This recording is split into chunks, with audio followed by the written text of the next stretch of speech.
And we are live back with JimStrangeTv. And with me today, you guys all know Mr. Megiddo Iscariot. He was around last season. And today we have with us author Xordon Monsanto, or also known as Bonita. He has many names. He's an illustrious figure. And he has a, we're getting a little bit of an echo here. Oh, never mind. That's on my end, guys. Never mind. Just ignore me. Anyway, we are doing Tremors today. And as you can see here, Mr. Monsanto has Kevin Bacon Fatal 4 available on Amazon. And how would you describe this, Mr. Bonita? Kind of crap, but it was fun to write. I just wrote pretty much every story in there in a week. Didn't really do any editing. I don't know. It was just for fun.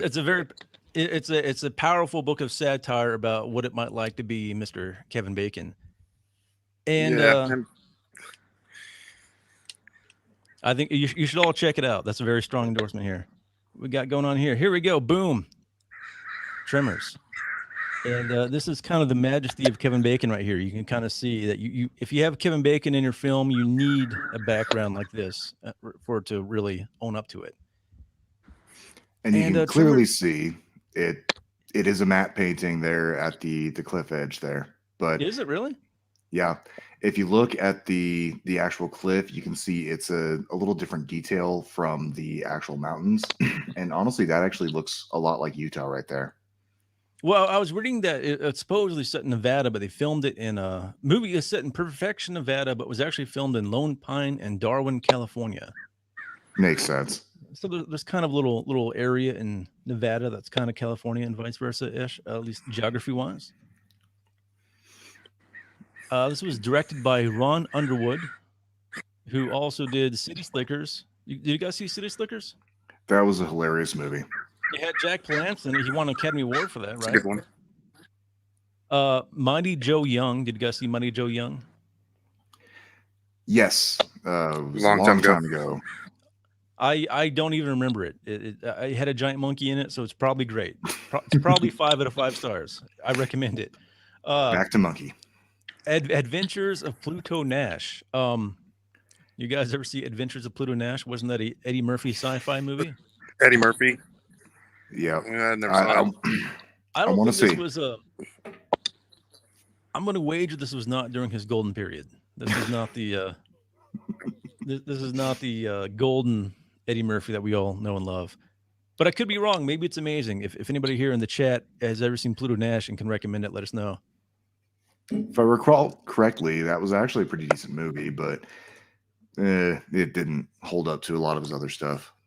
Didn't Galaxy Quest come out around the same time with Tim Allen? Mm-hmm. I want to say that came out later, but I think it was Galaxy Quest was awesome. I'm just thinking that the 90s were a very Star Trek heavy decade. Yeah. So that there's kind of a lot of space movies like spoofs. Turn that guy down a little bit. It was written by S.S. Wilson. He also wrote Short Circuit. Short Circuit was pretty sweet. Yeah. Batteries Not Included, which was a Spielberg production. Land Before Time. Oh, I'm sorry, what's that, Megiddo? I was going to say, I didn't realize Short Circuit and Batteries Not Included were actually done by the same person. So he has like a sentient robot kind of thing going on. Clearly. Land Before Time, so this guy probably made some dough. This is and where made it us gets all bad. cry. He did Ghost Dad. Have you guys seen Ghost Dad? Yes, Cosby. I love it when Cosby's in the cab and for no reason at all the driver reveals that he worships Satan and that he's going to kill them both. That's how he dies. He gets in the cab with a Satan guy and he just drives him off a bridge. So there's something to learn, kids. Don't get into the cab with somebody who worships Satan. Yeah, that's true in life. Wild Wild West. He also wrote. That was a piece of shit. Sorry, Will Smith. But yeah, Wild Wild West sucked. But he also directed and wrote Tremors 2. Have you guys seen Tremors 2? Yep. Long time ago. I think Tremors 2 may be the equal of Tremors 1. It's pretty good. It kind of goes in different directions. There's no Kevin Bacon. So it has a very different feel to it. It's not as Kevin Bacon centric, obviously. The lack of bacon, as with most things in life, does kind of become a detriment. But you can have things without bacon that are still good, but they're just not as good as some bacon punnage going on here.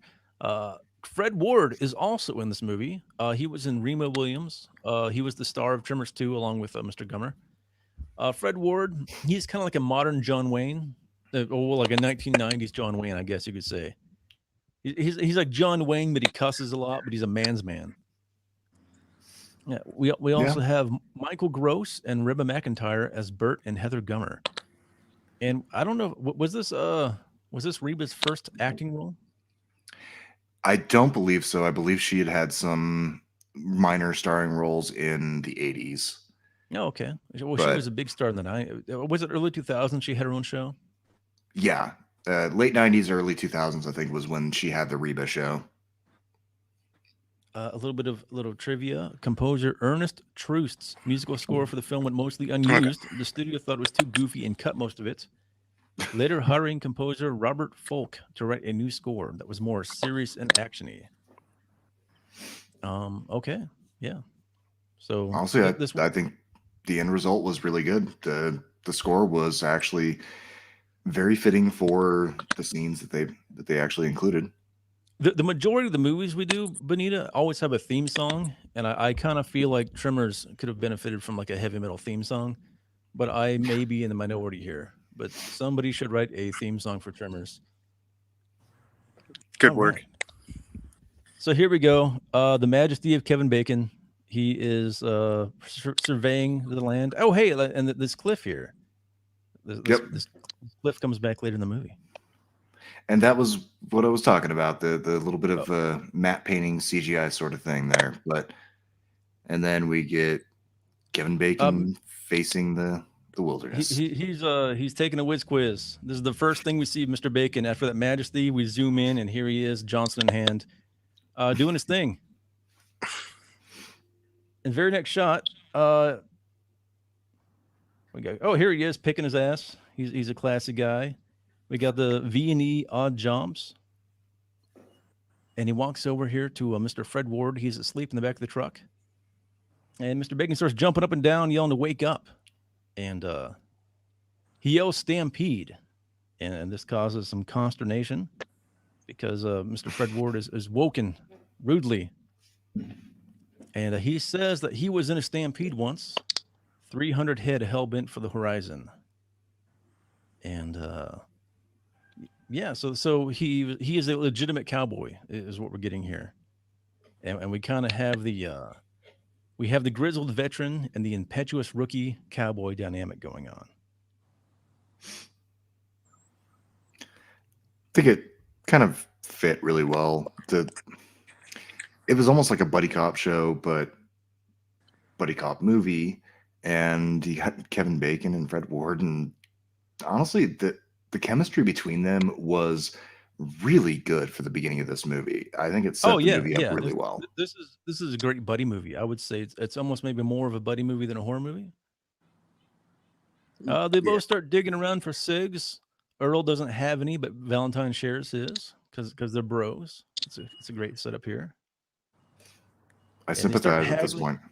They haggle over who made breakfast last, and they settle it with the old rock paper scissors. So we're getting a lot of the mythology of these two characters going here. Oh no, I backed up the wrong way. All right, next scene.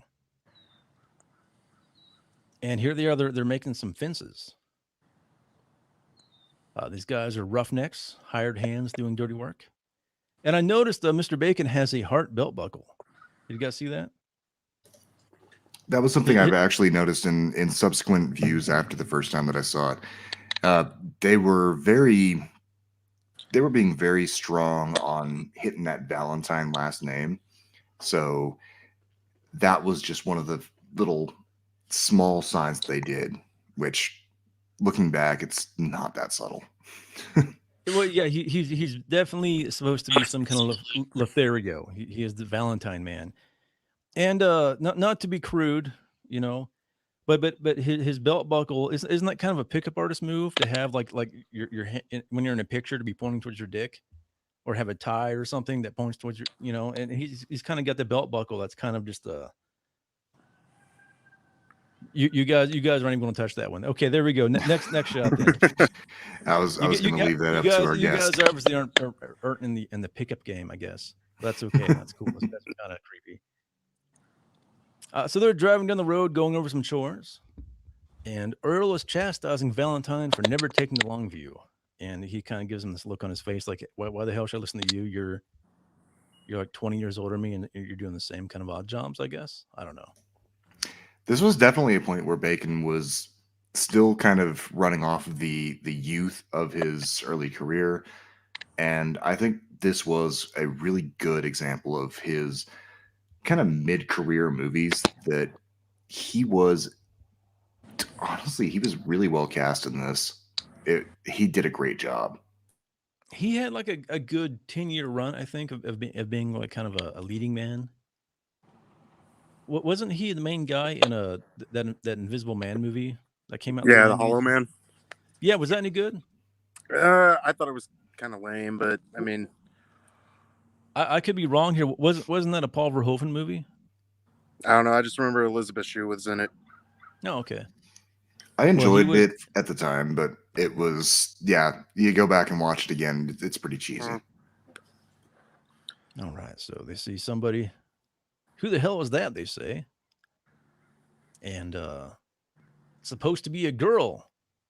So at that, Mr. Bacon, he's stoked.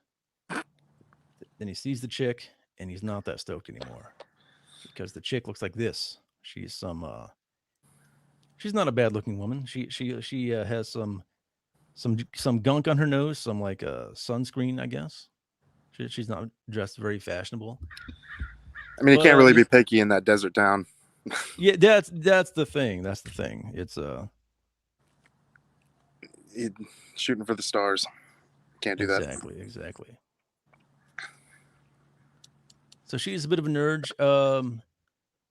She's there for the semester, some kind of student. Earl says geography. Valentine says geology. She says actually seismology, to let us know that she's smarter than the other guys. She studies earthquakes and says they must be Val and Earl. She's heard all about them. Earl says they deny everything. Earl's a bit of a charmer. He's kind of an old silver-tongued devil. Yeah, his behavior in the movie it's very befitting a second character, but not a primary character until you get to Will Smith. Kind of circling back there for that. Will Smith. You lost me there, Mr. Megiddo. Well, look at his behavior in Independence Day. Will Smith is the kind of jokey, obviously he's got a girlfriend or a wife, but he still has the same sort of demeanor as our secondary protagonist in this movie. So I don't think that his behavior became good for a primary character until Independence Day. And at that point, it was absolutely perfectly fine. Very interesting. We got a note here from Mr. Trembling Colors. She is dressed as the counselor from Salute My Shorts. Yeah, she looks like Mr. Lee. Ugh, as they say. I was trying to think of the show, and that was exactly what I was trying to think of. We got next here. Oh, she's like, oh no, I got stuff on my nose and I look like a dork. But that's okay. She'll survive. This is Valentine's. He's got some pictures of some hot babe up here. He's kind of showing that he's a bit of a shallow bimbo himself, and that he's into other shallow bimbos. And Earl remarks that he only thinks with his dick, and he's only interested in ladies that check every box on his list. And Earl remarks that the chicks Val is into are all the same. Dead weight. Nice little characterization there. Yeah, so we get in here. He's definitely the dick guy, Mr. Bacon. City of Perfection. Population 14.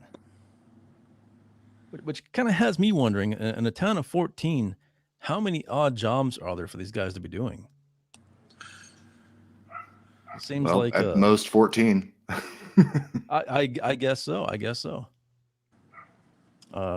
Next shot here. Walter Chang's Market.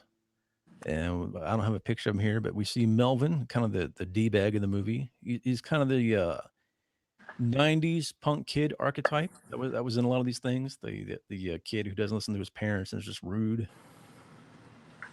He probably has a skateboard, but he's bouncing a basketball against the car.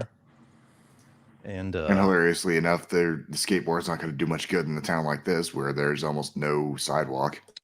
Well, he doesn't actually have a skateboard. I'm just saying he seems the kind of guy who maybe he would in a different movie. Yeah, exactly. Val pulls up and says, "Hey, pizza face," because that was like the sickest burn back then, like to a teenager. And Earl tells him if he touches their truck, he'll die. And that to me is kind of just begging to have the truck fucked with. I don't know. Yeah, you don't give people an ultimatum like that. Yeah, exactly. And here we have we have a lot of Chads in this movie, but he is the Giga Chad of the movie. It is Bert, Reba, and Walter Chang. And Bert's got some super slick glasses on the counter, and he's got a cool pompadour and a cool mustache going. And he's got a box of bullets, and he's arguing the difference between hollow points and Hydroshock hollow points. Do all of you guys know the difference between hollow points and Hydroshock hollow points? Nope. Honestly, there is a slight difference there.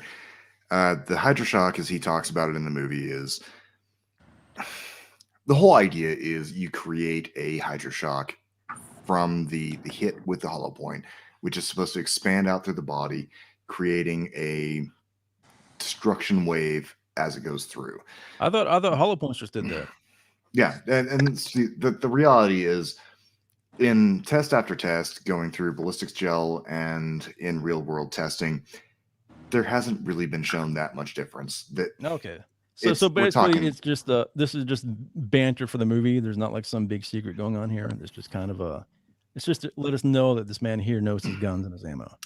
In a sense, yeah. I mean, it really comes down to the Hydroshocks. The whole point of them is it's kind of like that.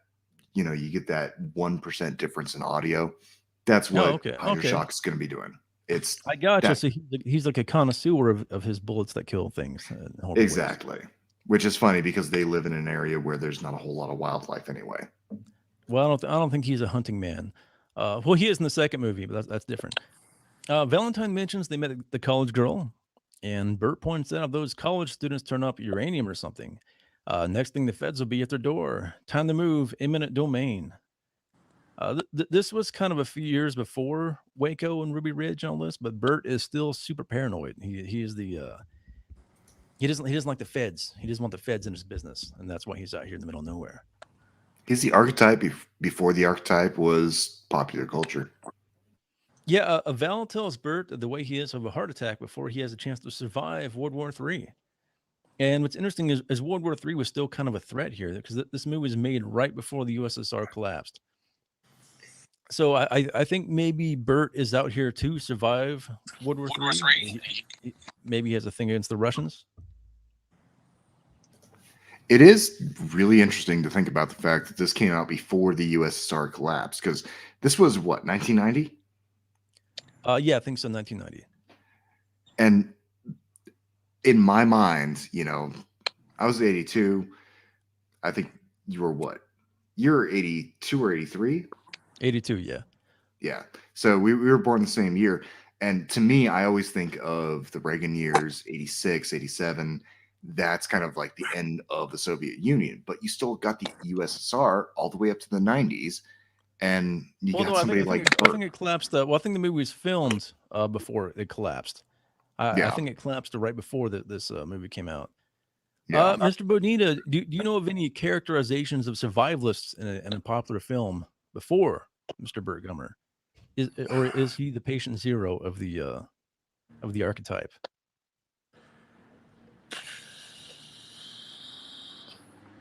I can't think of any either. I think he is the one. If anybody knows of any Burt Gummer like characters before there was a Burt Gummer, please let us know. I'm trying to think of any B movies, but I can't think of any. There's nothing. We have a Pepsi Cola machine, a very vintage machine, and it's making a whole bunch of noise. And Chang asked the handyman if they can take a look at it, but Earl says, "Oh, we got a schedule to keep," because he's not doing the stuff for free. He's trying to make a buck here. Clearly, and of course, the schedule of keeping up with 14 people in a town. Right. They have a lot of work to do. Next scene, we see an earthquake, and the science chick's seismology machine is going crazy, and the earth is moving. And we see her getting in her truck, and we kind of see the Sam Raimi cam, and there's some kind of scary monster coming at her. And we see something rise out of the ground, but she gets in her truck and leaves. A very good little homage, I would almost say. I think that the videography there was, they were taking a little bit from older horror movies. It felt kind of Evil Dead. There's actually a lot of that shot in this movie of the scary monster coming at somebody. And it's indicative of late 80s, early 90s horror movies. It's always in there, especially with the lower budget ones. But this one obviously was higher budget. I don't know if it's always in there. I kind of thought it was mainly a Raimi thing, which is why I'm thinking of the Raimi Association. I think it really got a lot more popular in the early 90s just because of the starting to grow popularity of Evil Dead. Maybe Trembling Colors probably knows. Hey, Trembling Colors, did anybody else use the Sam Raimi shot before then? I bet you he would know. He knows everything. Trembling Colors is in our chat, and he's a major movie buff guy. But here we got Mr. Bacon now. He's kind of done up like an outlaw, and they're taking out the garbage. And it looks like a pretty nasty job. And they got their palace out here, and they got he's reaching in the what's in there. Oh, it's some poop. Oh, that's not. Never mind. He had some beer in there. The poop is the next scene. Using a toilet as a beer cooler. Yeah. Yeah. Well, these guys. I love that. These guys are very earthy. They're very. They are so down to earth, and they're so everyman that they. Oh, wait a minute. Trembling Colors says, well, you have the Michael Myers POV cam too. That's true. I always assume that I always associate with Raimi, but I've never seen a Halloween movie, so that makes sense.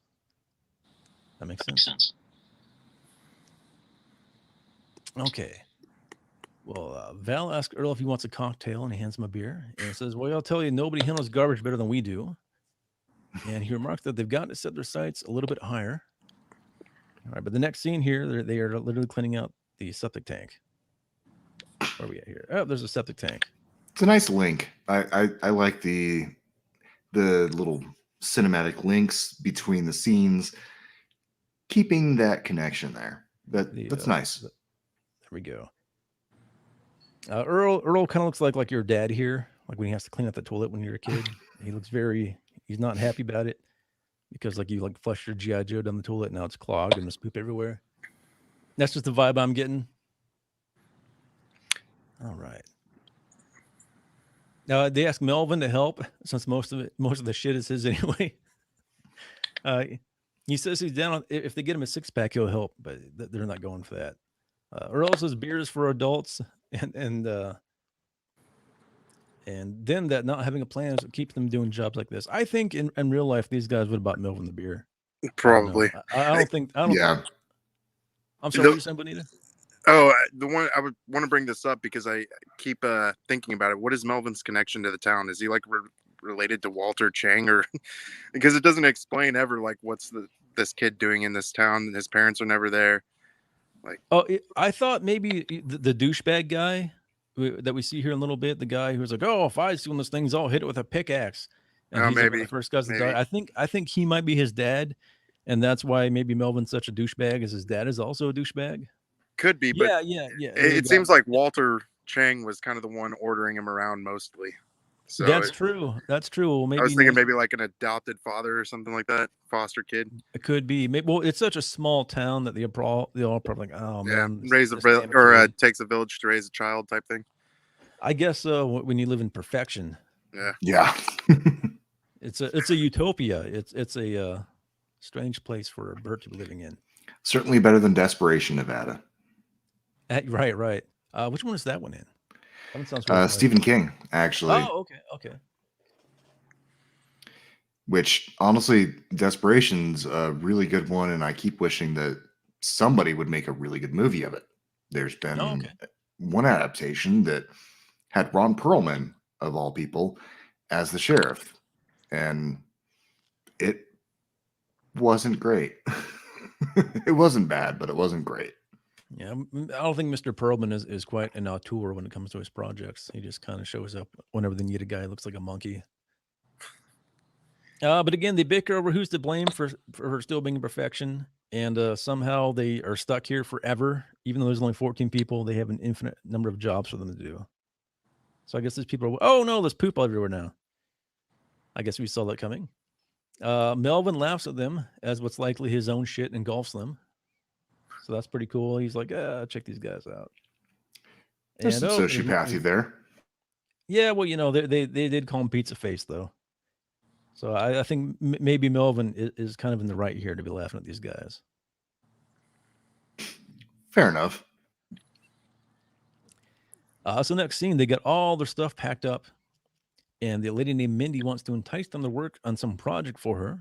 She says it's at least a month's work because apparently she's independently wealthy living out here. While this is going on, we see a little girl come by on a pogo stick. Mindy says that she'll throw in some lunches and some beer. And for a moment, they're like, oh, beer. But the next scene, they don't do it. They're getting out of here. They've had enough of this place. They're bailing. Definitely empathize with the free beer part. And they see this guy up here, and Earl says, that's the one job I'd never do, electricity. And I was like, dude, you just had like a bunch of poop on you, like maybe you aren't the guy to be like judging other guys' professions, I don't know. Oh, but they get closer, and it's Edgar. Because he only wears that one damn jacket. And they pull up, and Edgar's and Earl says, Edgar must have been drunk this time. And Valentine says, Edgar, get your butt down from there. And they do the rock, paper, scissors. Valentine loses, and he climbs up to get Edgar. As Edgar holds on to the Winchester 1894. Is that what that is? Yep, it is a Winchester model 1894, a 30-30 caliber lever action rifle. Well, he has a death grip on it though, like he died, and he just kind of must have because it hasn't fallen. Yep. And they take him back to town, and they ask the doctor if it was a heart attack. Doc says nope, it was dehydration. Edgar is up there for a while, at least 3 or 4 days. So Earl and Valentine are kind of disturbed because this guy just crawled up there and just hung out there. What would your guys' first guess be if you saw an old guy up there like that? I would think maybe he got like a bad peyote trip or something. Well, they thought he was drunk, so or maybe he climbed up there drunk and then had a heart attack. I don't know. Yeah, but drunk people usually don't. I mean, you don't have the equilibrium to really go climbing. That's true. That's true. This is pretty weird, but this is our first dead body in the movie. What the hell is this? We cut to old Fred the farmer, and he's hacking away at the ground with his hoe, and we get a lot of emphasis of him hitting the ground. And from the girl on the pogo stick to here, everybody's always hitting the ground. The Coke machine, it's done very well. But old Fred gets sucked underground, and we don't see what it does it. But we do see that the science lady, her little device is going crazy, showing underground activity. What we got going on here? So Earl and Valentine, they're leaving, and they pass a couple of road workers. And Earl wonders if old Edgar hated perfection more than they did and killed himself. That's a fair question. Yeah. I guess that would be my first guess, is maybe he just killed himself up there. Honestly, about the smallest town I've ever been to was about 100 people, which, we're going about 10 times what we're talking about here. There's a lot going on in this town for only being like 14 people. There's like construction workers going on. There's odd jobs. It's very weird. It's very weird. Did you ever get up to Silver City? Not yet, man. I need to. It'll give you this feel. It's a bit bigger, but it's dead. It's completely Nice. dead. But there's a lot more buildings. You got to get up there. Nice. And Mr. Bonita here, he is actually from Idaho. I moved here about a little over a year ago, but and he used to live here, so he's kind of showing me the ropes and filling in the gaps for me, so that I can kind of. Yeah, I lived there about 3 years, but it's a hell of a lot nicer than Portland, that's for sure. I tell you what, he actually he moved to Portland as I left. He was like you know that trailer in that Batman movie where Bruce Wayne is running into the skyscraper falling. That's kind of Mr. Bonita here. I was running into a bunch of bum piss and needles though. That's well, I'm sure Batman there's probably some bum piss and needles in his life too. Probably. Gotham City is basically Portland anyway. Yeah, it's point, getting yeah. there. It's getting there. All right. Earl sees something and he stops the truck. It's all of old Fred's sheep. They've been murdered. Oh, that's not good. So we got here. Oh, dead sheep everywhere. Yeah, that's not good. They go looking for Fred, but he's nowhere to be found. And finally, they spot a hat. Hey, what's in this hat? Oh my God, it's old Fred's head. That's not good either. First big horror movie reveal in the movie. Well, these guys are having a bad day. Like you would think finding an old guy like dead, on the power line would be enough to kind of traumatize you for a week or two. But they're having like kind of like the worst day of their life, and the Chads are outraged. They are not happy about this. Oh, and they tell these guys that they have to get out of here. Which there's a. Oh, sorry. I noticed this the first time I watched it, probably, and I've noticed it on subsequent watchings. There's a lot more green in this scene than you see any time before it. Oh, you mean like in the film stock or something, or? No, just there's more green foliage. Green. I thought you said grain. I'm sorry. I no. You. No, yeah. There's more green here. You got trees. You got grass. Something you do not see in the beginning of the movie. So True. Maybe there was a point to that, but I don't know. They probably just filmed it on the back lot after. This is probably added in post or something. We see the road workers, and they look like guys that are going to die. They just look like they just, like, man, these guys aren't going to make it. These guys, and they're not going to have like a heroic moment either. And this guy tells this guy, "Oh, they're pulling our chain about the murder. Let's get back to work." So they get back to work, and this guy with his jackhammer here, he hits oil or blood of some type, and his thing gets pulled away. I wonder if that was hard to shoot. I wonder how they did that. Kind of dragging that thing through the ground. I don't know. I think there were a lot of practical effects in this, so I'm guessing they actually had a mechanism set up for it. Because, yeah, some of the shots of the graboids, particularly the ones that look really bad, those were a little CGI, but the majority of this movie is practical effects, which is amazing. Well, unfortunately for this guy, it gets wrapped around his foot and he gets dragged, and he's being dragged by the graboid. And he gets eaten, and his buddy runs after him with a crowbar, and he dies on a landslide, which is kind of, he doesn't even get eaten by the worm. He just kind of dies because there's so much death in the air around this place. So, Earl and Valentine here. Oh, I'm sorry, what's up, Megiddo? Down to 13 population now.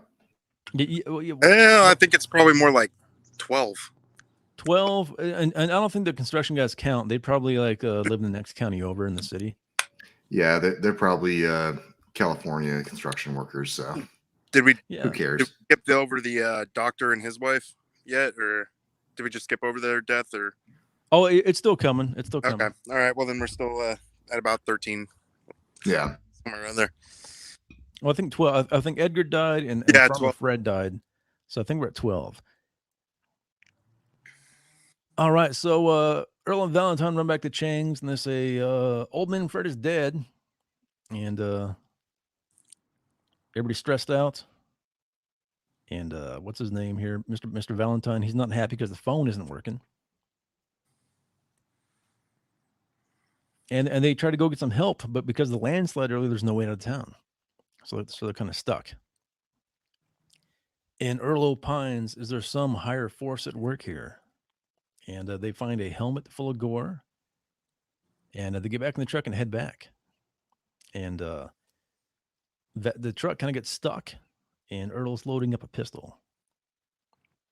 Hey, what kind of pistol was this, Megiddo? Did he happen to catch it? It's an old. Let me take a look real quick. I believe it is a revolver. Let's see. Yeah, Colt Single Action Army. Oh, okay.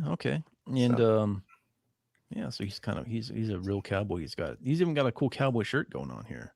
Yeah, and honestly, that is a really nice gun. It's a Colt 45 long Colt. So it's not as powerful as a 45 ACP just because it generally uses black powder, but it is a really nice gun. I would love to shoot one. And it's also his only possession. Yeah. Like they live in this truck, but somehow he has like a $100 cowboy shirt and probably a $900 gun or something. I don't know. He's got his priorities straight. Yeah. That's what it comes down. And especially for a horror movie. I'm just gonna say this, just in case we don't get to it. I think he's more of the ladies' man than Kevin Bacon. Oh, absolutely. He would have been the scientist chick left here than Kevin Bacon. She would have absolutely been. In reality, he's like the Giga Chad out of the group. He's a player. He's a man's man here. All right, next scene here. What we got going?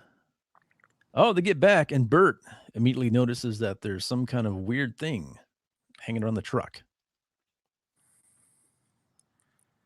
And Bert's still investigating. And I just want I screenshotted this because Reba McEntire has a sweet fanny pack here. The epitome of the 90s. No doubt. And he's got his shovel, and he looks disgusted. I like how Earl has his gun drawn, like the thing he's going to jump up at him or something. Well, it's a horror movie, so smart move. Could be a rattlesnake. Here we go. Here's the doctor. They are talking about the house they're going to build. They got a cool little trailer and a station wagon, and the man makes a comment how about they don't finish the roof so they can always look at the stars. So he's kind of being romantic, but he's also kind of just being lazy because he wants to build a roof. Yeah, it was this couple I felt the most sorry for. They had a good, good marriage, good sex life, all that good shit, and then just dead. So it's a heartbreaking scene. Oh yeah. We hear a noise with the generator. The man goes to see what's going on, and the generator's gone. Somebody took it, or something took it. And he starts pulling the cable in the generator, and it's launched out of the ground. And instead of running away, he's like, "Oh, we need to investigate." Standard. Standard horror movie. I like how as he falls down, the flashlight falls to kind of reflect on his face, so that the maximum terror is being shown here. Just perfect lighting for the scene. Also, this scene was played dead serious. There's it's not done campy at all. Like this is some serious horror movie shit going on here. And I think everybody in this movie kind of played it serious. Tremors 2 is kind of a camp fest compared to this. I still think it's great, just in a different way. This movie, I think they were trying really hard. Honestly, I think it does have a little bit of an Evil Dead sort of feel to it, because Evil Dead was meant to be a completely serious horror movie. It was just a super low budget movie. And then Evil Dead 2, they kind of just redid the original movie, but they put a little more comedy into it. And then Army of Darkness, they said, screw it, we're just going to do a complete comedy parody of horror movies. And I feel like that's where Tremors went to after about the third one. Oh, I think the third one was pretty over the top. It was pretty ridiculous. And the third one, Bert gets swallowed by a tremor, and then like they chainsaw him out of it. You know, I think once you reach that point, you're in some kind of some serious weird territory. But we see a little Tremor's head pops out of the ground, and she runs to the car, and we see it chasing her. And she accidentally turns on the radio, and it's a Cowboy Loving Night by Tanya Tucker comes on. So somebody who made this movie was a country music fan, because we got some Tanya Tucker, we got Reba McEntire in the movie. She can't start the car because old Jim had the keys, so that's not good. Can I just say, Reba actually did a really good job acting in this movie. I would not expect as much from one of, if not the most popular country artists at the time. You know, at least female. I think all country artists, they end up acting at some point. It's part of the rules that if you're a big country star, you got to be in a movie. Yeah, I agree with Megiddo. I think she did really good. It'd been probably like 10, 15 years since I've seen this, and going back, I thought she was gonna suck, but she actually was pretty good. Yeah. She stood out, honestly. Yeah. I think she was, honestly, you know, people are going to crucify me on this, but I think she was up there with Kevin Bacon in terms of acting capabilities one of the better for this movie. Oh, it makes you wonder what we missed out on by her not being in Tremors 2. She was too busy at that point. Well, yeah. It just makes you wonder if the movie probably could be better. Someone. it kind of would. Didn't she leave Bert and take all the guns, or did she took the good gun or something? I don't know. They kind of cut Bert in the second one, though, I gotta say. I think she would have been great if she had just continued acting instead of just relying on her music she had her career. Own show. That's true. Hasn't she? What's that? I think she's had a couple different shows. Yeah, she's like I think she's maybe more known as an actress now than she was ever a singer. I think she would have done amazing throughout the 90s if she had just stayed with it, and she did. Yeah, that's true. But she just I thought she did. Tremors, I don't know. She never ended up being the leading lady. I mean, she had her own show, isn't that leading lady? I don't know. But anyway, Trembling Killers. I agree about Reba and was bummed as a kid that she wasn't in the second one. I agree that she should have been in the second one. But the second one's still pretty good, though. Everybody should watch the second one. It gets dicey after that. All right, so we get a picture of you and the snake monster. Chang is making a buck. He is nobody's fool. Melvin is being a dirtbag and trying to break into the cash register. Earl says, "Old Chang, slick as snot, and I ain't lying. 15 lousy bucks. That's all they get." And meanwhile, Chang. But who the hell? There's only 14 people in this town. So, like, it's not like he's gonna if he got everybody to pose for one picture, you know, it's not like this is a tourist spot. And you got to include him in the 14, so.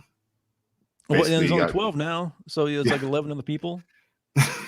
So he made $33 off of 15. Yep. I don't know, man. I don't think Chang's the genius these guys think he is. I don't know, man. It's like yogurt and Spaceballs merchandising. You know, if you can get the word out, merchandising. That's true. You and the snake monster. So here we go. Next scene. All right. So we see Bert here. And he says, "Look, we arm ourselves. We set a perimeter. We stand guard.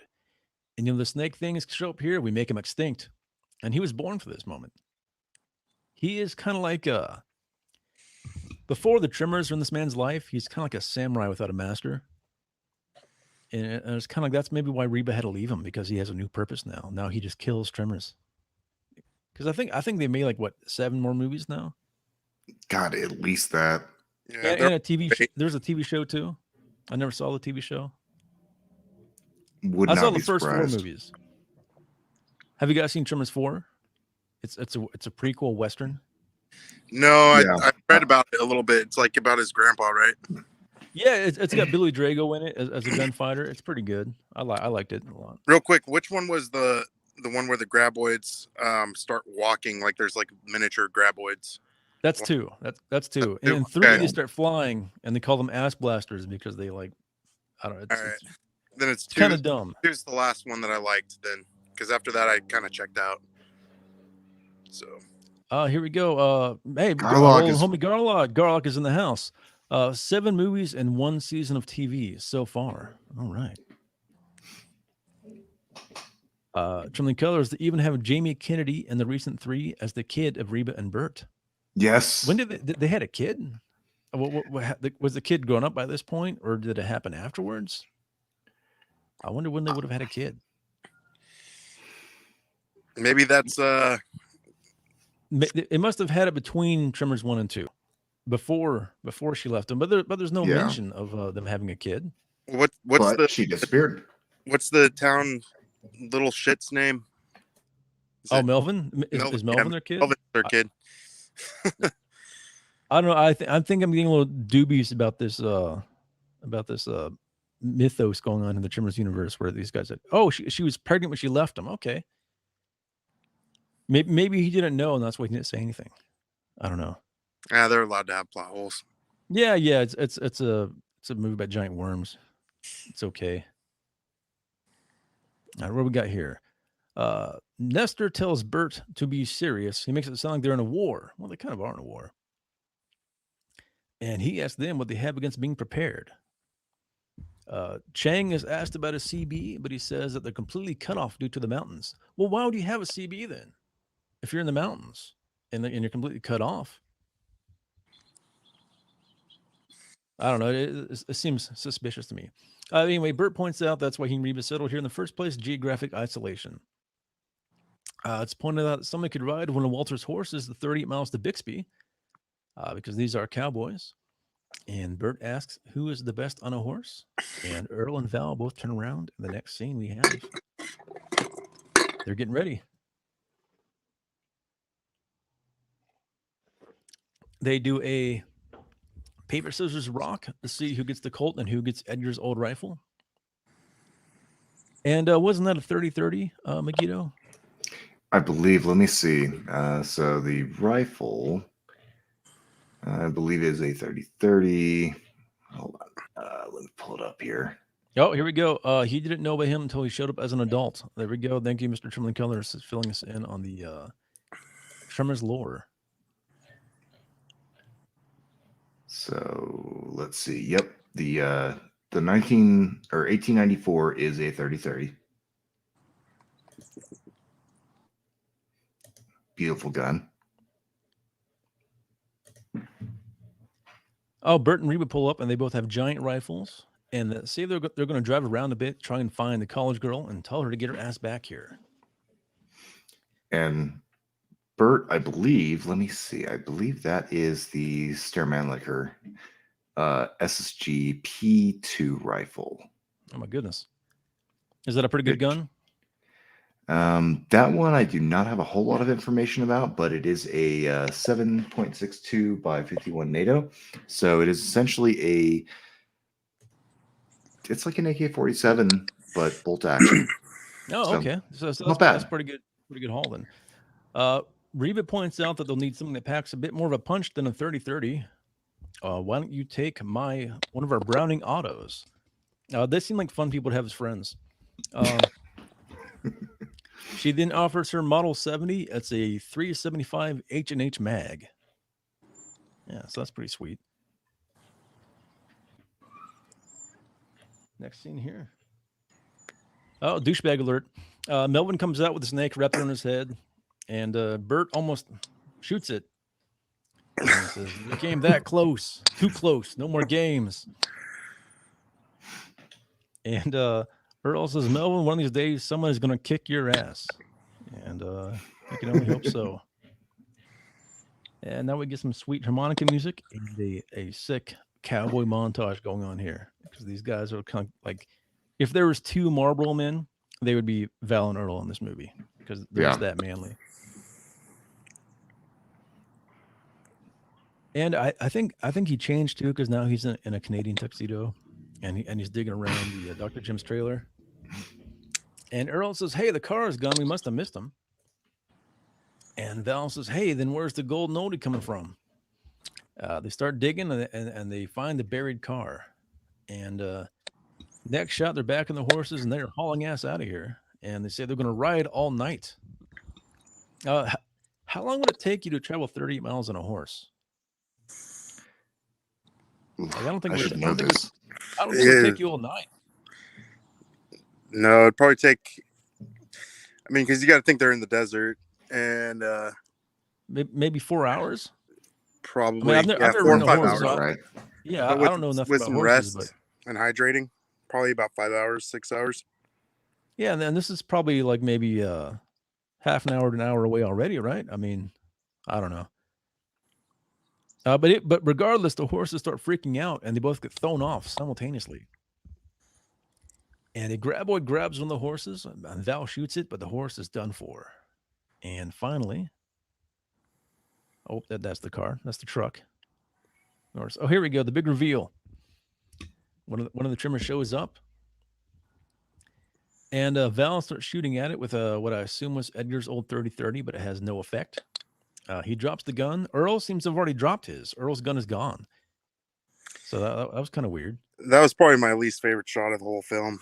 It reminded me of this chick's vagina that I spent a night with. Oh my goodness! Well, I guess this is a movie about giant phallic objects, so I guess we can go there. Yeah, Val starts shooting it. They're running, and you start seeing some fence posts kind of going down as they take flight. A lot of attention to detail in this movie. They jump across a drainage ditch, and the Tremor gives chase and runs straight into the concrete. And Earl says, "Oh, the stupid son of a bitch must have knocked himself out." And Val says, "No, it's dead." Yeah. And here's Mr. Bacon yelling and some profanity at the dead graboid. And suddenly the college girl pops up behind him and asks if they noticed anything weird a minute ago. She's like Batman, apparently. She just kind of materializes. The yank its head out of the concrete, and she remarked it doesn't have any eyes. It must be totally subterranean. We've got a picture of it here. I guess we don't. And here we go. Mr. Bacon here is kind of hoisting this like a, he's being Kevin Bacon-y. By the way, keep in mind, we have a seismologist here who is opining on biology. Okay. College girl points out that this is probably the biggest zoological discovery of the century. Kevin Bacon should have told her to stay in her lane. If he was a real man, he would have told her to stay in her lane. Leave it to the biologist. The hell am I at here? Getting lost, guys. Earl says that Chang isn't getting his slick mitts in this one for a measly $15. They'd at least want $30, I guess. Earl says they need a 5-ton flatbed. College girl looks at her seismographs and points out there must be 3 more of these things. When suddenly her seismograph starts moving, and they make a run for it, and they're on a big giant rock now. Val speculates that their mutations caused by radiation, or maybe the government to surprise the Russians, because this is a Cold War movie. College girl thinks that they predate the fossil records. They must be a couple billion years old. That seems pretty implausible. Earl thinks they're aliens. Oh, here we go. Garlic, Harley Davidson and the Marble Man would be a good flick to process. Also, anything with Fred Ward. I agree. There we go. Oh, there's a Mr. Stevens. Escape from Alcatraz, I was telling Jim about as being a great Fred Ward one. I have not seen Escape from Alcatraz. I'll have to check that out. Have you guys seen Escape from Alcatraz? Nope. Oh, damn. Heard good things. Clint Eastwood, right? I don't even know. Or is it Birdman of Alcatraz? I don't remember. I'm that much of a plebe in this scenario. Rima Williams. It looks like a sweet kung fu movie. I haven't seen it, but the trailer is awesome. Do they ever reveal in the later movies what the Tremors are or where they came from? Not as far as I know. I didn't think you guys were going to be this in depth, so I didn't do this much research. Oh, I'm sorry, man. This is the full Monty, dude. Yeah, well, I'll know for Dune dive. next time. I just feel like I'm just giving like mystery science theater commentary at this point. That's fine. That's somebody's got to do it. Oh, here we go. Mr. Color says Clint Eastwood. Okay, cool. Yep. Yeah, And thank you, yeah, Trembling. thank you, sir. They sleep for the night because they're stuck on this rock. And Val throws a shovel in the morning, but the Tremor's still there. And the scientist lady tries to explain a plan to them, but they're too busy arguing. Meanwhile, she grabs a big stick and pole vaults to another rock because there were these perfectly shaped pole vault like sticks just kind of like Thank sitting you. there. Yeah, it's like, oh, That good doesn't thing make those are sense. here. And it was just a random rock. Like, what are these poles doing there? There's not like any construction going on there. I don't know. I mean, unless it's like a, University of Nevada pole vaulting practice area. It could be. She's there from the college, so maybe this That's is true. like Maybe she's part of the pole vaulting team. Okay. Women's pole vaulting is pretty hot, by the way. So Just saying. this is Megiddo is back. Here we go. They are left over from prehistoric times, I think, is what they stick to. Yeah, I think that's the most. They're basically Now, is he talking dinosaurs. about the pole vaults or is he talking about the graboids? It's from the caveman games. Yeah. Cavemen used to have they have fossilized pole vaults. I don't know. Where are we at here? So they're pole vaulting. They're trying to get back to the truck, and we get this nice little shot here. And she gets in her truck, and what the hell's going on here? Did I get ahead of us? I might have gotten ahead of us. I think you got ahead. Yeah. I'll back up a little bit. Sorry, gang. Anyway, so they're going back to the truck, and when the snakeheads attacks, and Valentine gives it like a right hook, which I thought was pretty sweet. He punches the snake, and she's like dove through the door, and she's driving somehow with like one hand on the pedal, and one hand like driving. I don't know, but they're hauling ass out of there. They argue about where the creatures came from, and they all agree they need to get out of there, and that somebody will come looking for them once they realize the lines are down. And bad news, gang. The guy working the lines is dead. He got eaten by a graboid. So they're in big trouble here. And it just goes downhill from here. So we got 2 dead construction workers and a dead line worker. I was also thinking, like, if 2 construction workers died, wouldn't somebody come looking for them too? Nah, nobody gives a shit about tradesmen. Oh, okay. they just think they quit for like a week or 2. Yeah, pretty much. I mean, that shit happens all the time. Okay, that makes sense. You're right. Nobody would go looking for them. Yeah, they just hired a new journeyman, new apprentice. That's all. They got them at the day labor place. Nobody gives a damn if they die. Well, it's also Nev Caltel, so I imagine that half of them would be 1990s illegal immigrants, probably. There's a very good chance of that. Nestor, who's a bit of a douchebag, who we assume he's Melvin's dad. I guess I should watch the credits more and figure that out. But he says if one comes at him, he'll hit it with a 5-pound pickaxe because he's like a mall ninja kind of guy. You know, he knows he knows he can take these guys down if he just had a chance. Miguel, I'm sorry, go ahead. I was gonna say he's like the dude on social media that will talk shit to people and be like, "I'll kick your ass," but in real life he wouldn't do actually. He's the guy making the Navy SEAL post. You know, Yep. Miguel points out that if they don't vibrate, maybe they'll leave them alone. Very wise, Miguel. Nestor says he'll just use a chainsaw because he's a fake tough guy. Because that's kind of a fake tough guy thing to say. Val pulls a map off the wall and points out that the worms are headed straight for them. College girl thinks they should head straight towards the mountains up the old Jeep trail. Melvin is attacked outside while drilling his basketball after he kind of cries wolf a moment earlier. They run outside and Melvin has climbed up a pole. So he's kind of up there. Melvin's finally getting his. After being a little D-bag the whole movie. Finally. Just eat him already. Yeah, I like the kid. Give him a chance. Yeah, he's kind of he's a lovable little dipshit, you know. Yeah, he's a kid. Kind of like the pommel horse in the alley and Jim caught it.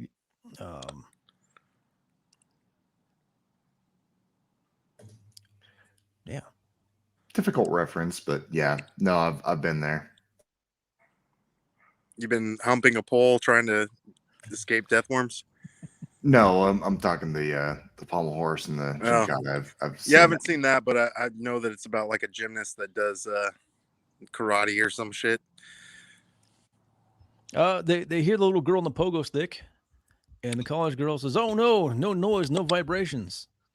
I wasn't on the same little girl that was in Jurassic Park, the same actress. I meant to check, but I forgot.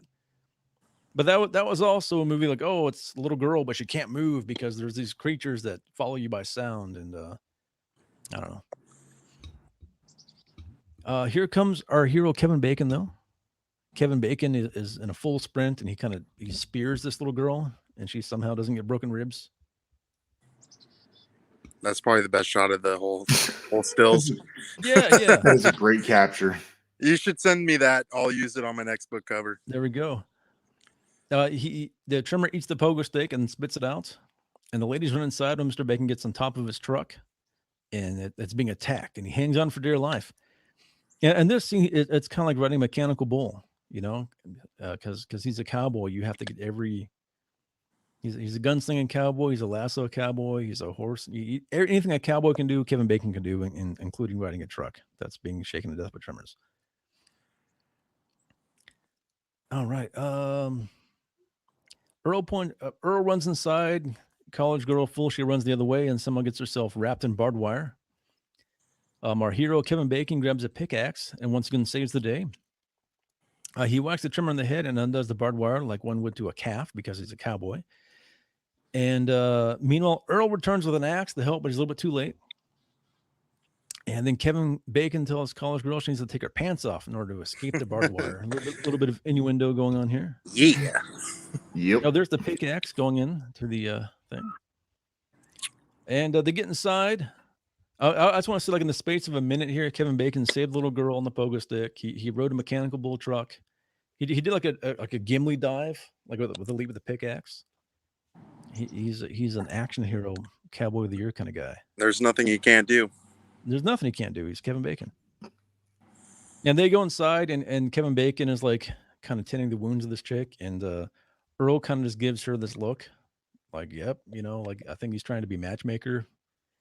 Maybe a little creepy, a little creepy in the wrong context. Yeah, he's not creepy though. He like the whole movie. I thought he was like the biggest player of all. Anybody, it would have been creepy if anybody else had done it. But when you see him doing it, you're just like, oh, okay, Well, and I read up on the actor. I can't remember his name. Fred Ward.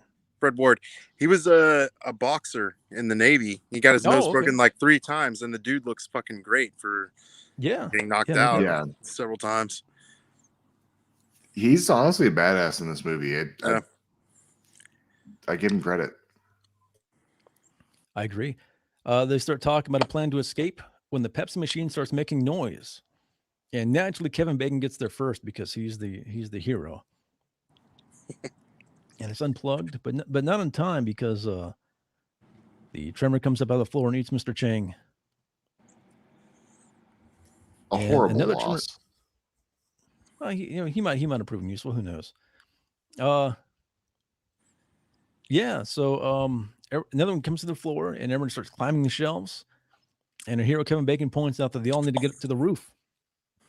And college girl does some acrobatic shit, jumping across some shelves, but she goes flying through a window. But she climbs up here, and she's on top of the water tower. Melvin pokes his head out of the shed. Like a jackass, and starts yelling because he's a D-bag. And they tell him to get on the roof. And they shout out everyone else in town to get on the roof. And here we go. We are now at the Gummer compound. Oh, wait a minute here. I think he has a glass eye, too. Well, damn. Fred Ward is a badass in every movie. Pretty much there's a good period there, like after World War II. Probably until the 80s, 90s, where every action guy like was legit badass in real life. Like I think Kirk Douglas wasn't like all those guys won World War II and they all like kill people with their bare hands. And like, oh hey, we need a badass for a movie. Oh hey, get that guy. Get the guy with the glass eye and the broken nose because he was, Well, even in Joe Dirt, he was good in that one. Sweet Home Alabama. Was he the dad? Yeah, he was the dad. Skull is for pussies. Oh yeah, you're right. Even in that, he was a man's man. He let his wife out of a whole trailer full of clowns. I mean, that's a man right there. So, Audie Murphy is probably the glowing example. He won the Medal of Honor, right? Yep. And when they need somebody to be Eddie Murphy in a movie, they Audie Murphy, not Eddie Murphy. They just got him to play himself. I think that's pretty much the case with Fred Ward. He's just playing himself. No doubt, no doubt. Well, most of those guys seem like they kind of were. All right, where are we at here? We got the compound. I like the suite. They got like a perimeter around their compound. They got like barbed wire on top. There's that barbed wire on top of the fence here. Yeah, it looks like it. They got some solar panels. They got a satellite dish. They're gathering intel. Bert is not messing around, man. By the way, we got to keep in mind solar panels. He's got 2 solar panels in 1990. Yeah, I mean, filmed in 1989, and yeah, these were not something that you're going to see on just about anything. No, this was Doomsday Preppers before Doomsday Preppers was even a thing. I like his sweet rig here, Uzi for you. Oh man, that's something I want to talk about. Bonita. Yeah. Vanity plates in Idaho is a huge thing. Mm-hmm. Like maybe like 1 out of every 4 cars here is a crazy vanity plate. I've never seen it anywhere I've ever lived. It's pretty wild.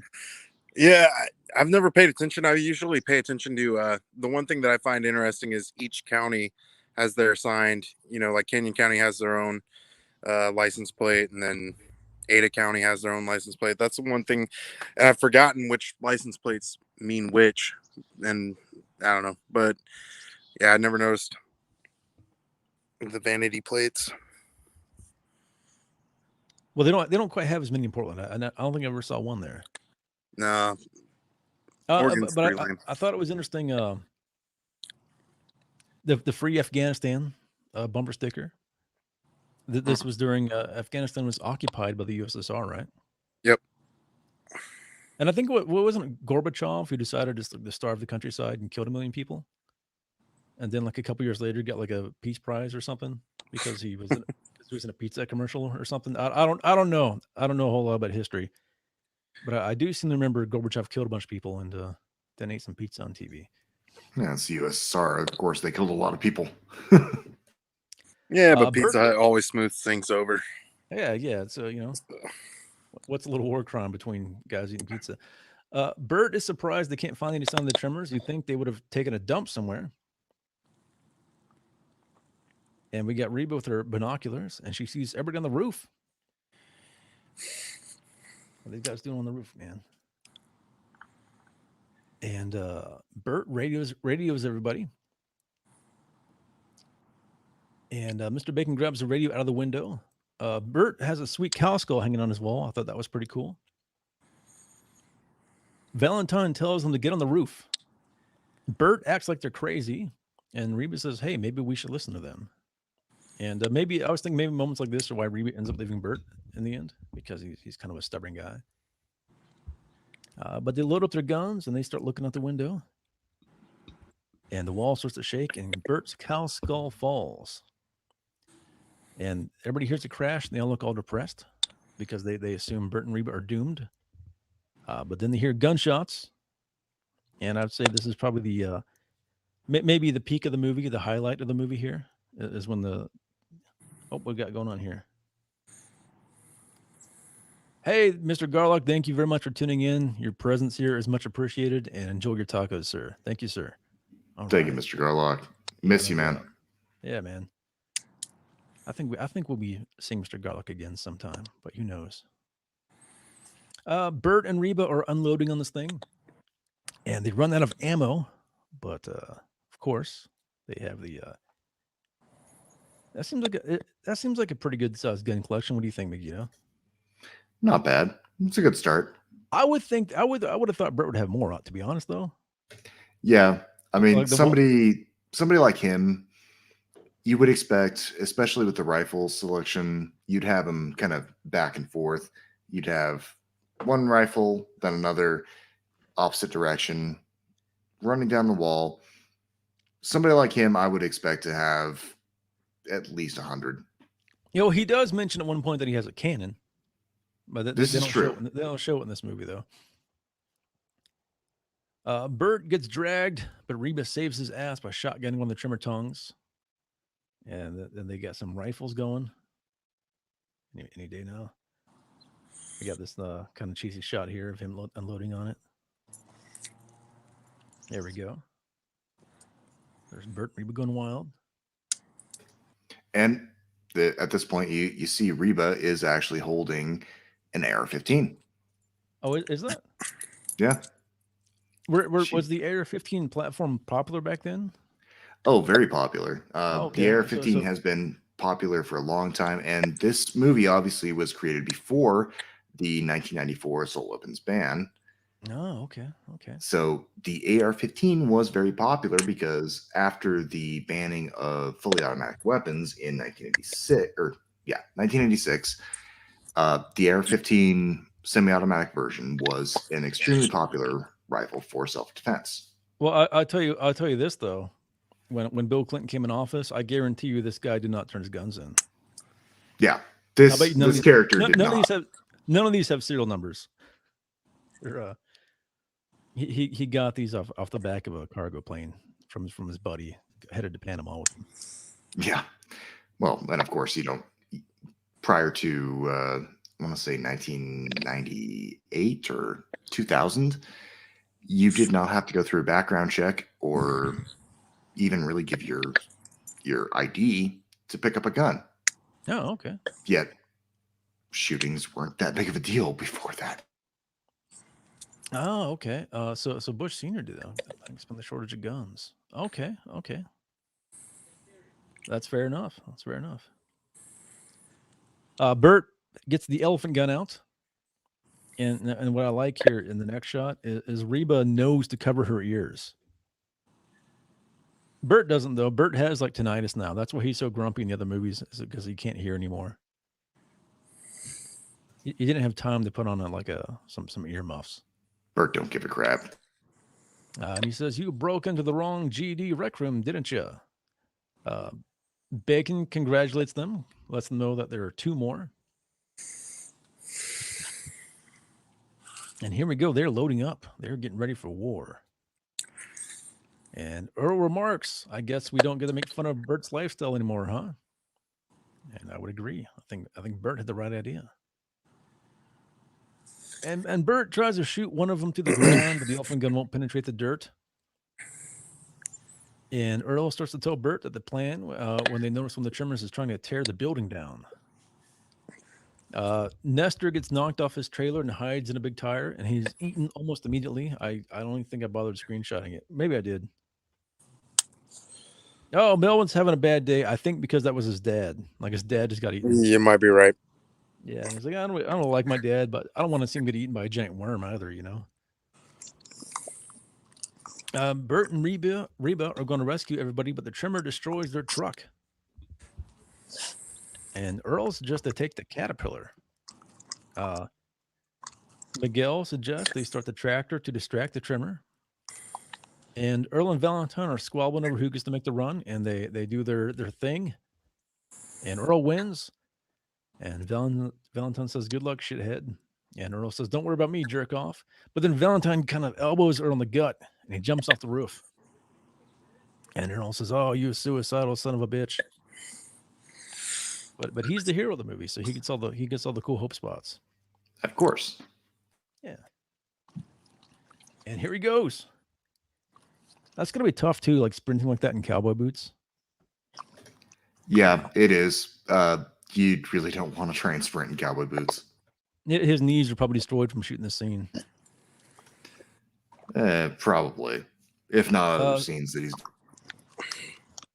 Science Girls tells him to stop running because the Tremor's onto him. And Earl says, "Hey, let's make a bunch of noise." So they're all making a bunch of noise. And the Tremor can't quite spot Kevin Bacon. And there's the Tremor tongue. Science chick kicks a pipe, and there's a bunch of water, and the Tremors go running back. And Bacon makes his move. He gets the Caterpillar moving with the trailer. And I gotta say, Valentine overwhelmingly gets all the hero shit in this movie. Science chick jumps off the water tower into the cat of Valentine. 1 second, guys.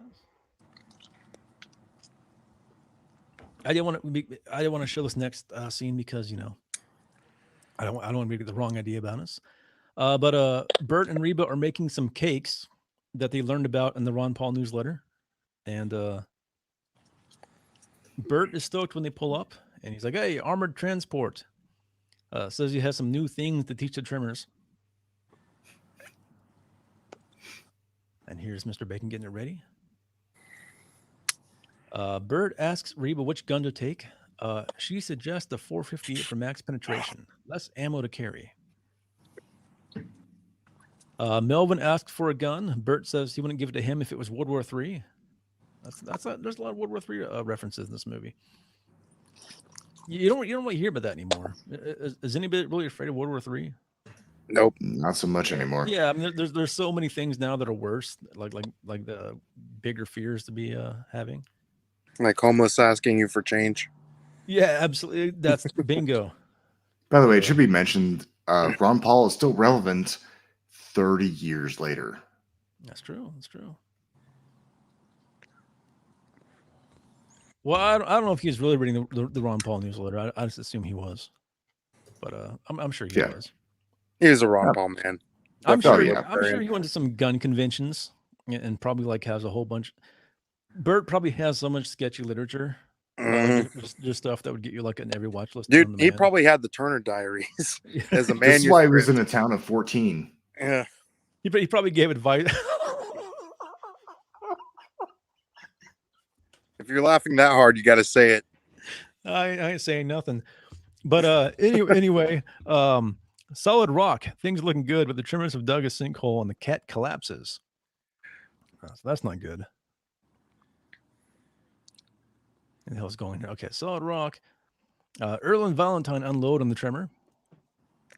And Bert comes up with one of the birthday cakes he made earlier, and he lights the candle on it, and he says, "Eat this." And they look over the side. Oh, these guys are attacking. Uzi for you. Mini Uzi specifically. Yeah, no doubt, no doubt. Oh, they all decide they need to run because the bomb, or I'm sorry, the cakes aren't working, and Melvin's afraid to run, and Bert pipes in and says, "Hey, yo, Melvin, this will make him think twice." And they go for it, make a run for it, and Melvin tries shooting it, but then he realizes there's no bullets in it, and he says, "Bert, you asshole." They are once again stuck on a rock. And Bert starts arguing with Earl and Valentine about how they could have stayed in their basement and made a stand. Who the hell put you two in charge? I thought they kind of did. Because earlier, like, what do we do, guys? Do you remember that? When they're on the radio, they kept asking Earl and Valentine what they should be doing. By the way, it should be mentioned that what Bert is giving Melvin is actually a pretty damn powerful handgun. That's a 44 Magnum Ruger Red Hawk. It would break his arm, basically, is what you're saying.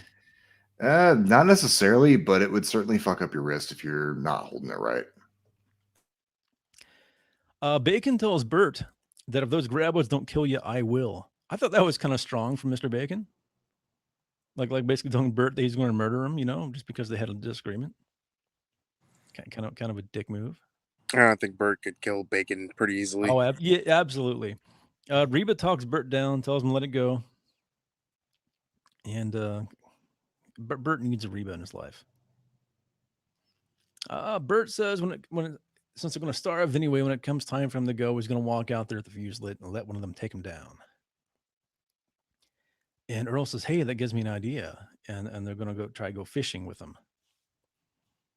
And Earl asks, "Hey, what kind of fuse is that?" And he says, "Cannon fuse." "Well, what's that for?" He says, "My cannon." It's unfortunate we didn't get to see the cannon in this movie. There is a cannon in Tremors 4. And they use it to take down a Tremor. Here's the lasso time. Oh, I skipped ahead too far, guys. I just spoiled the whole movie for everybody, but I think we all know what happens. So they do the thing with the munitions, and they run. The Tremor chases them, and ends up flying up the side of a cliff. What's funny is he does appear to be holding a handful of det cord, which would actually create the typical Tremor explosive running through the valley sort of look. So the killer Tremor Earl and Valentine talk about being in People magazine, maybe even National Geographic. Science chick takes a picture of the two of them. Val tears down the picture of the chick he had in his truck. And after some hesitation and some goading on from Earl, he runs up and he kisses the girl. And that's the end. That's Tremors. And of course, happy ever after with Val and the science chick. But yeah, let's not pretend that he looks like didn't. good in panties. I don't know if Bacon can handle her. Yeah. Not with his wages. Are they though? I mean, is there any mention of them in Tremors 2 of whatever happened to Kevin Bacon? There's a brief mention, if I remember correctly. They basically say they got off, or they ran off and got married, and I think there was a mention that she got pregnant, but I haven't seen it in a while, so I can't remember. Wasn't there a rumor that they're making a new Tremors with Kevin Bacon? I would love that, but I have not heard it. I heard that, but then maybe I think the pandemic happened or something, so it got iced. I could be completely misremembering this, but that would be pretty sweet. Yeah, because you got to remember this was 30 years ago, so Kevin Bacon is 30 years older. I haven't seen Kevin Bacon in 20 years. For all I know, he looks like Skeletor now. I'm betting he probably does, unfortunately. What was the last thing he was in, Kevin Bacon? TikTok video where he was eating a mango. Okay, that's a sad commentary on our times. That's pretty recent, though. Oh, here we go. That was a failed pilot that Bacon was trying to make. Oh man, that would have been sweet. It's one of those deals where he was too good to be in Tremors 2, but now that he's washed up and old, it's hey, Tremors guys, let's do another movie. Yeah, why not? Hey, I need money now. It's kind of like Mel Gibson not wanting to be in Mad Max, the sequel, and then this incident happened, and he's like, hey, maybe I can be Mad Max again. He wasn't, for the record. But anyway, guys, I think we covered Tremors pretty well. Oh wait, 1 second here, Mr. Colors. They also have a girl in the recent Tremors movies who's the daughter of Val and Science Girl. Damn, dude, this is like a generational thing. Hey, Mr. Colors, are the new Tremors movies any good? No.